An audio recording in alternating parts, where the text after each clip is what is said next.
S kakšnimi pomanjkljivostmi nevojskih prehodov se srečujete inšpektorji pri svojem delu? Mi smo pred 2-3 leti pregledali vsa križišča, torej z ceste železnice. Načeloma pomanjkljivosti ni. Vsi prehodi so ustrezno zavarovani, torej označeni po predpisih. Je pa seveda res, da so tukaj ti standardi, za kakšno obliko so zavarovani, pač od tistega z Andrejevim križem do potem zapornic. Na območju 18 občin, koliko mi pokrivamo, naš inšpekcijski nadzor, so vsi prehodi označeni pravilno, torej v skladu s predpisi.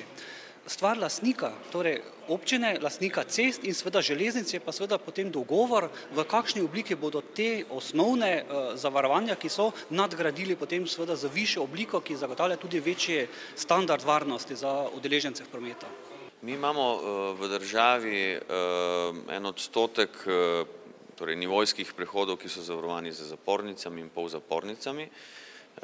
Neki torej imamo izven nivojskih prehodov, ki so daleč najbolj varni, in imamo nek velik odstotek prehodov, ki niso zavarovani drugače kot za prometno signalizacijo, torej z Andrejevim križem. Moja želja pa je, da ukinemo tiste nivojske prehode, ki niso nujni, da jih povežemo z povezovalnimi cestami in jih probamo speljati torej na prehode, kjer so zavarovani z zapornicami.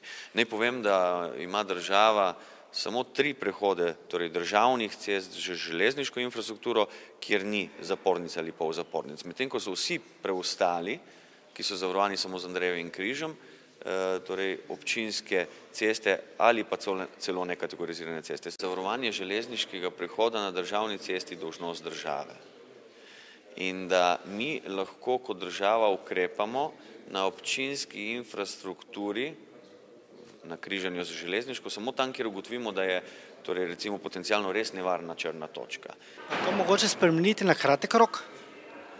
No, na kratek rok je možno recimo spremeniti prometno signalizacijo. Druga, mi smo zdaj na Direkciji za ceste pripravili en znak, ki se torej začne prižigati, ko se približuješ železniški progi. Postavili smo ga na torej nivojski prehod v občini Pesnica in jaz sem ga šel tudi pogledati osebno in se mi zdi ena dobra rešitev za to, da nas bolj opozori na to, da se približujemo železniški infrastrukturi. To je recimo kratkoročna rešitev, dolgoročne so pa pravzaprav infrastrukturne narave in jih ni moč iz danes na jutri narediti. Jedro problema predstavlja naslednja dejstva, in sicer prvič, da se število prometnih nesreč, mrtvih in hudo telesno poškodovanih v Sloveniji znižuje, da smo imeli 50% prepolovljeno število mrtvih in 40% manj telesno poškodovanih v zadnjih 10 letih.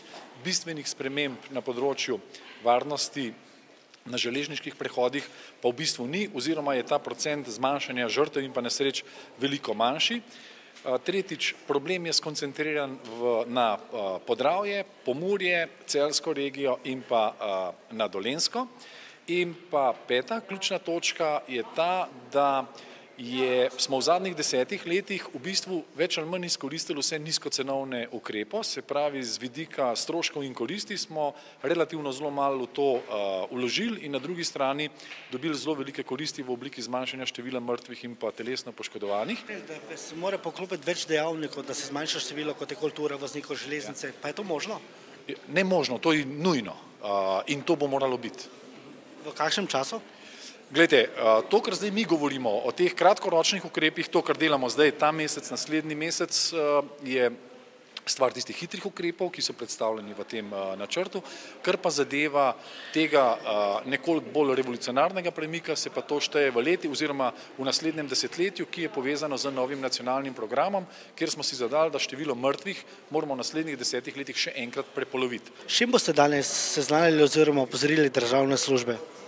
Mi že lep čas, odkar se je zgodila ta nesreča, prva in druga aktivnosti peljemo skupaj z Ministrstvom za promet v zvezi z varnejšimi železniškimi prehodi.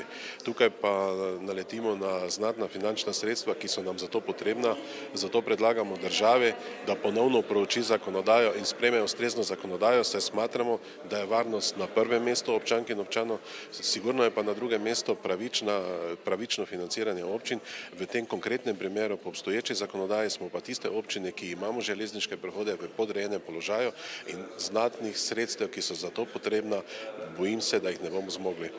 Kako pa se je po vašem mnenju prijela ta nova tabla? Tabla kot strokovna rešitev se mi zdi odlična zadeva, še posebej, ker je tudi v nočnem času opozorilna tabla, tako da na kratek rok je to sigurno prispevek k varnejšemu prehodu čez železniške prehode, na dolgi rok je pa absolutno treba zadeve rešiti tako, da bo varno.